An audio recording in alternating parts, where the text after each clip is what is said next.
இன்றைக்கி வெஜிடபிள் பிரியாணி பாசுமதி ரைஸில் ரெடி பண்ணியிருந்தேன். அதுவும் ஓப்பன் பாத்திரத்தில் நான் எதிர்பார்த்த மாதிரியே நல்லா உதிரி உதிரியாக சூப்பராக வந்திருந்தது.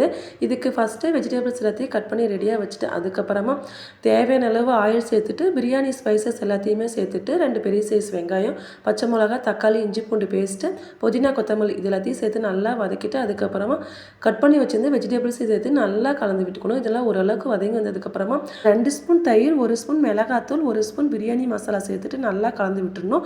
அதுக்கப்புறமா தேவையான அளவு உப்பும் சேர்த்துட்டு ஒரு 5 நிமிஷம் இந்த வெஜிடபிள்ஸ் எல்லாம் நல்லா வெந்து வந்துடணும். அதுக்கப்புறமா ஊற வச்ச பாசுமதி அரிசி சேர்த்துட்டு 1 கப் அளவுக்கு அரிசிக்கு 2 கப் அளவு தண்ணி சேர்த்து மூடி வச்சு நல்லா அரிசி ஒரு 75% வெந்ததுக்கப்புறமா ஒரு 10 நிமிஷம் போல் தம் போட்டால் சூப்பரான வெஜிடபிள் பிரியாணி ரெடி ஆயிரும். அதுக்கு மேலே முந்திரியை ஃப்ரை பண்ணி போட்டால் இன்னும் கொஞ்சம் எக்ஸ்ட்ராவாக டேஸ்ட் இருக்கிற மாதிரி தோணும். இந்த வெஜிடபிள் பிரியாணிக்கு சைடிஷாக நான் கொஞ்சமாக காலிஃப்ளவர் 65 ரெடி பண்ணியிருந்தேன். ரெண்டுக்குமே காம்பினேஷன் ரொம்ப சூப்பராக இருந்தது.